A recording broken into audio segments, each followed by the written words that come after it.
सभी मसीह बहन भाइयों को जय मसीह की। मैं हूं मनीष मैसी, प्रभु यीशु मसीह में आपका भाई। हम स्वागत करते हैं आप सभी का एल एलियन बाइबल की शिक्षाओं में। अध्ययन शुरू करने से पहले हम इस भरमाने वाली वीडियो को देखेंगे। इस वीडियो को कृपया करके ध्यान से देखें, इसमें क्या बताया जा रहा है। तो श्वेत बादल पर यीशु के देह में लौटने पर तुम लोग यीशु के कार्य को कैसे समझ सकते हो, यह मैं तुम लोगों को बताता हूं। जो लोग सत्य को स्वीकार नहीं करते हैं मगर अंधों की तरह यीशु के श्वेत बादलों पर आगमन का इंतजार करते हैं, निश्चित रूप से पवित्र आत्मा के विरोध में ईश निंदा करेंगे। और ये वे प्रजातियां हैं जो नष्ट कर दी जाएंगी। तुम लोग सिर्फ यीशु के अनुग्रह की कामना करते हो और सिर्फ स्वर्ग के सुखद राज्य का आनंद लेना चाहते हो। मगर जब यीशु देह में लौटा तो तुमने यीशु के द्वारा कहे गए वचनों का कभी भी पालन नहीं किया और यीशु के द्वारा व्यक्त किए गए सत्य को कभी भी ग्रहण नहीं किया है।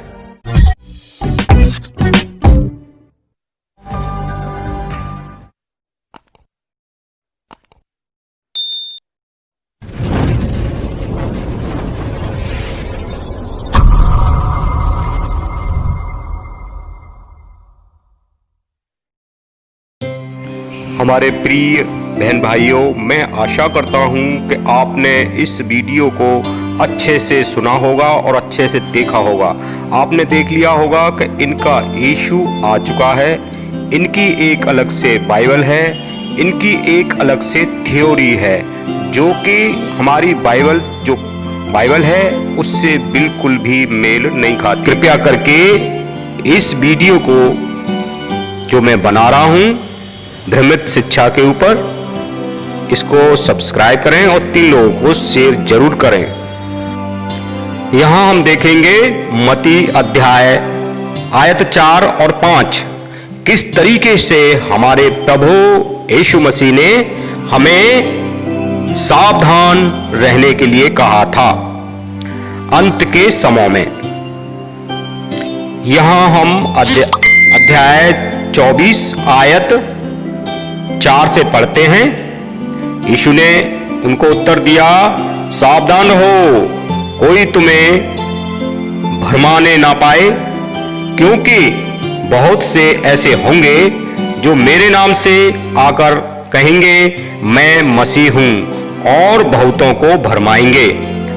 सो ऐसा प्रभु ने हमें पहले ही चेतावनी दे दी थी कि अंत के दिनों में बहुत से लोग ये कहेंगे कि मैं यीशु मसीह हूं और मैं आज यहां हूं। इस तरीके की वो शिक्षा देंगे। सो हमारे देखते देखते हम इस भविष्यवाणी को जो यीशु ने हमारे को सावधानी के रूप में बताया था, आज हम देख रहे हैं कि इनकी शिक्षा में इनका कहना है कि यीशु पृथ्वी पर आ चुके हैं, अब उनका इंतजार करना बेकार है। जो कोई यीशु मसीह का इंतजार कर रहा है वो पवित्र आत्मा का विरोध कर रहा है और जो कोई इंतजार कर रहा है उसको यीशु जब आएंगे तो नाश कर देंगे। इस तरीके की ये शिक्षा दे रहे हैं। आपने ध्यान से सुना होगा। हमारे प्रभु ने सावधान पहले से ही कर दिया है। अब हम मत्ती अध्याय 24 और आयत 23 भी पढ़ते हैं। उस समय यदि कोई तुमसे कहे देखो मसीह यहां है या वहां है, तो विश्वास ना करना, क्योंकि झूठे मसीह और झूठे भविष्यद्वक्ता उठ खड़े होंगे और बड़े चिन्ह और अद्भुत काम दिखाएंगे। यदि हो सके तो चुने हुओं को भी भरमा दें। सो प्रिय भाई बहनों, यहाँ पे प्रभु ने हमें चेतावनी दे दी है। कौन से लोग उठेंगे जो कि अंत के समय में अपने आप को कहेंगे, जैसे कि मसीहा अपने आप को बताएगा कोई जो झूठा होगा, और भविष्यवाणी करने वाले जो झूठी भविष्यवाणी करने वाले होंगे और अद्भुत चिन्ह दिखाने वाले होंगे। ऐसे लोग जो है वो उठ खड़े होंगे अंत के समय में। सो हम प्रभु का धन्यवाद कर रहे हैं कि प्रभु ने हमें पहले से ही चेतावनी दी है। हम और आयतों को भी देखेंगे अच्छी तरीके से। कृपया करके इन आयतों को आप जरूर पढ़ें ताकि आप सावधान रह सकें।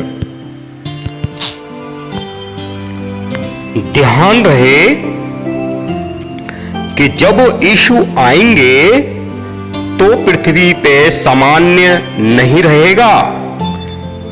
जब यीशु आएंगे तब पृथ्वी पे कुछ इस तरीके की घटना घटेगी कि जो कि पृथ्वी पर कुछ ऐसा अद्भुत कार्य होंगे जिससे कि लोग सब जान जाएंगे।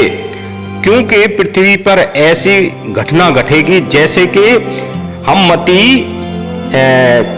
मती अध्याय 24 और आयत 27 से पढ़ लेते हैं।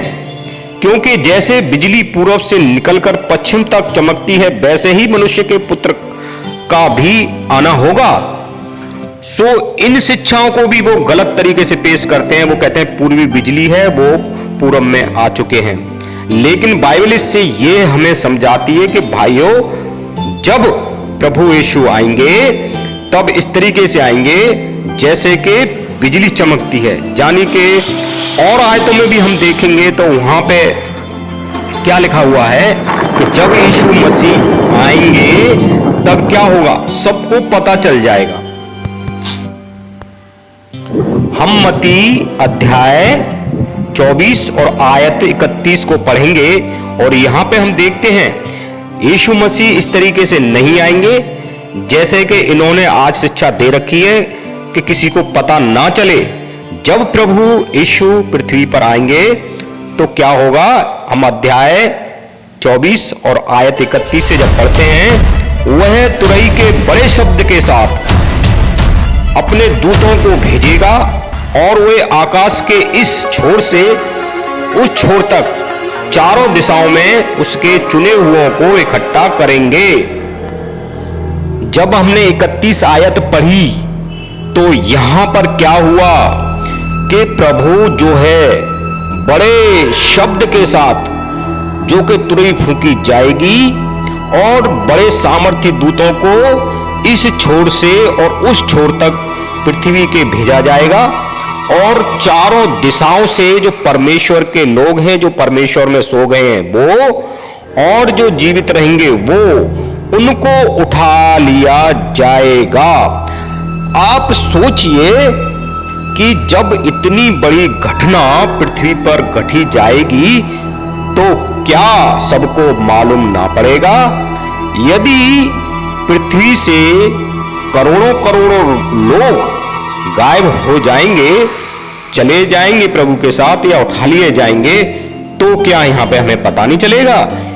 इनकी शिक्षा के अनुसार यीशु आ गए हैं और वो कह रहे हैं कि यीशु जो है आज आपको शिक्षा दे रहे हैं, उनके आने का जो इंतजार कर रहे हैं उनको वो नाश कर देंगे। इस तरीके की भ्रमत शिक्षा जो है वो आज लोगों को दे रहे हैं। हम एक आयत और पढ़ते हैं, पहला कुरिन्थियों अध्याय 15 और आयत 51 से पढ़ेंगे। देखो, मैं तुमसे भेद की बात कहता हूं, हम सब नहीं सोएंगे परंतु सब बदल जाएंगे और यह क्षण भर में पलक मारते ही अंतिम तुरही फूंकते ही होगा। क्योंकि तुरही फूंकी जाएगी और मुर्दे अविनाशी दिशा में उठाए जाएंगे और हम बदल जाएंगे। सो हमने दो आयतों में देखा कि किस तरीके से तुरई फूंकी जाएगी और वो तुरई का जो शब्द है वो सबको सुनाई देगा और यहां पे कुछ असामान्य हो जाएगा, भगदड़ मच जाएगी और इस तरीके से यहां पे पृथ्वी पे होगा, क्या सबको पता ना चल जाएगा? सो मेरे प्रिय मसीह बहन भाइयों, जो लोग इस शिक्षा में फंस गए हैं, कृपया करके आप सहायता मदद करें और इसके विषय में लोगों को बताएं ज्यादा से ज्यादा, ताकि लोग उनकी भ्रमित होने वाली शिक्षा से बच सकें। क्योंकि बाइबल हमें बार बार चेतावनी देती है और बताती है कि जब यीशु आएंगे तो अपने बड़े सामर्थ्य के साथ आएंगे। यीशु आएंगे तो क्या होगा? सामर्थ्य के साथ आएंगे, दूतों के साथ आएंगे, तुरई फूंकी जाएगी और बिजली की जो गड़गड़ाहट है वो पूरब से पश्चिम तक होगी। और प्रकाशित वाक्य अध्याय 1:7 में जो लिखा हुआ है वो ऐसे बोलता है कि प्रभु को हर एक आंख देखेगी, वो भी लोग देखेंगे जिन्होंने प्रभु को भेदा था। इससे क्या है? हर एक आंख देखेगी, क्योंकि प्रभु जब आएंगे तो हर कोई देख लेगा। अब हम थोड़ा सा अपना माइंड लगा लेते हैं, मान के चलो यदि कोई रह जाता है कि प्रभु जब आए और उन्होंने प्रभु को ना देखा तो क्या होगा? आज इतनी तकनीक है, टेक्नोलॉजी है कि हम प्रभु को उस टेक्निक के द्वारा हम क्या करेंगे? देख लेंगे, जो यहाँ पे पृथ्वी पर रह जाएंगे। आप जानते हो बहुत सारे वीडियो लगे हैं, सैटेलाइट लगी हुई हैं और वो सब उसमें आ सकते हैं, क्योंकि हर एक आंख जब उसको देख लेगी। जो भेदा था, जिन्होंने पर प्रभु यीशु को उस वक्त 2000 साल से पहले भेदा था, उनको भी परमेश्वर सामर्थ्य देंगे कि वो भी देख लें। तो मेरे प्रिय बहन भाइयों, ऐसा कैसे हो सकता है कि यीशु आज पृथ्वी पे हों और उन्हें कोई देख भी नहीं पा रहा है, किसी को पता भी नहीं चल पा रहा है, और वो लगातार ये पूर्वी बिजली वाले जो लोग हैं, भ्रमित करने वाली शिक्षाओं को लोगों में इतनी भरमाने वाली तरीके से शिक्षा देते हैं और अच्छे अच्छे लोग उस शिक्षा को नहीं समझ पा रहे हैं कि ये कहना क्या चाह रहे हैं। जब मैंने इनकी इस वीडियो को पहले देखा तो मैं कुछ समझ ही नहीं पाया ये कहना क्या चाह रहे हैं। तो वो लोगों को क्या कर रहे हैं? भरमा रहे हैं ताकि लोग समझ ही ना पाए। जब मैंने ध्यान से देखा तो उसमें वो कह रहे हैं कि मैं तुम्हें, जब मसीह शरीर में आ गया है और मैं तुम्हें समझा रहा हूं और तुम समझ ही नहीं रहे हो, तुम अभी भी यीशु का इंतजार कर रहे हो और तुम पवित्र आत्मा का विरोध कर रहे हो। इस तरीके की वो लोगों को भरमा रहे हैं। सो हमारे एक भाई हैं पंजाब से, और उन्होंने बड़ा, उनको अंदर से बड़ा दुख होता है जब वो कहते हैं कि मुझे भाई जो पूर्वी बिजली वाले हैं उनके जाल में किस तरीके से लोग फंसे हुए हैं और मैं बड़ा दुखी होता हूं। तो मेरे प्रिय भाई बहनों, आप भी इसी तरीके से दुख होने के साथ साथ आप सबको बताएं कि इस भरमाने वाली शिक्षा से सावधान रहें, क्योंकि यीशु ने हमारे लिए सब कुछ बता दिया है। जितनी भी आयत मैंने आज दी हैं, कृपया करके जिन्होंने पढ़ी हैं वो ठीक है, अच्छी बात है, खुशी की बात है। जिन्होंने इससे सावधान है वो भी खुशी की बात है। लेकिन जो सावधान नहीं है, उसमें फंसे हुए हैं, उनके लिए आप इस वीडियो को शेयर करें ताकि पहुंच सके। अगर शेयर ना करें तो आप अपने तरीके से उनको पहुंचाएं, ताकि वो लोग सावधान हों। मेरे प्रिय बहन भाइयों, सबको जय मसीह की, प्रेज़ द लॉर्ड। परमेश्वर आपको आशीष दे।